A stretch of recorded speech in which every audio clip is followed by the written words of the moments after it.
So, Fliz, I hear you've been having some trouble with your husband. Oh, it's terrible. We've had such a wonderful few years together, and it's just terrible. It's really terrible now, Yes, isn't it? it is absolutely terrible. Oh, that sounds really hard to hear. It's so awful. It is very difficult, and I just don't know what to do. So you're feeling really powerless in it. Well, I am. I mean, what can you do when he says these extraordinary things, and he didn't ever do this sort of thing before? I'm not used to this. Right, so you're feeling very powerless. You've got these things he keeps saying that you're not used to, terrible things he says. I'm not used to someone being so peculiar. Yeah, so you'd really like some help in what to do about how to manage. Yes, I certainly would like some help. Yes. Well, I think there's a good chance I'm going to be able to help. I've got quite a few ideas which could be helpful. Oh, that's wonderful. How kind of you to come. Yes. The one of the ideas, I wonder if you need to hear a bit more about. Perhaps you can give one example of something that he says that feels difficult. Well, one of the things that I hear he's saying, he hasn't actually said it to me, but I hear about this, that he's had a stroke. And he goes around telling everybody that I've had a stroke. And I haven't. I'm perfectly all right. I've not had a stroke. I am fed up and very sad and unhappy, but I haven't had a stroke. And he will go around saying I've had one. I see. Right.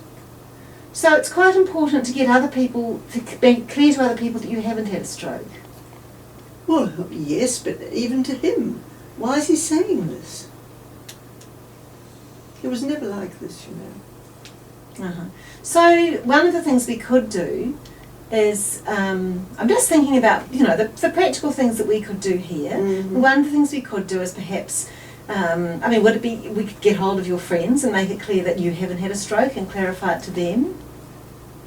Yes, well, I think my good friends know this already, but it's just in a place like this, he's using no opportunity, not letting any chance go by when people talk to him to put all the blame on me. So he's putting all the blame on you? Well, yes, he wouldn't have to do the things he's doing. See, he's gone to live, he's not at home. I can't have him at home anymore when he's like this. I just can't cope with it. Sounds really awful for you. It is absolutely awful, and I don't know about it. I mean, this has changed for me. I've never seen anything like this before. Except when Josie was there. Josie was in the, wasn't she? And she got very difficult towards the end, but she had Alzheimer's. I don't know, perhaps he has. Well, perhaps what we should do you think we should actually get him to see the psychogeriatrician?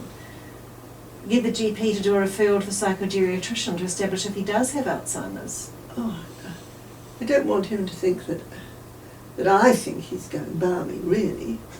I mean, oh no, that'd be so unkind. Okay, so you don't want to get him revealed there. I mean, the other thing I'm wondering is about whether it might be helpful to, just to perhaps let your friends know about what's happening, educate the people around so they know that what's happening, so it's not your fault. Well, I guess I have to do that. So he will go around, if he wants to come and see me, and I'm not home, he goes round the neighbours and talks to them. And I guess I should make it, I don't know, I can't manage. So it's just really feeling too hard. It is too hard. Yeah.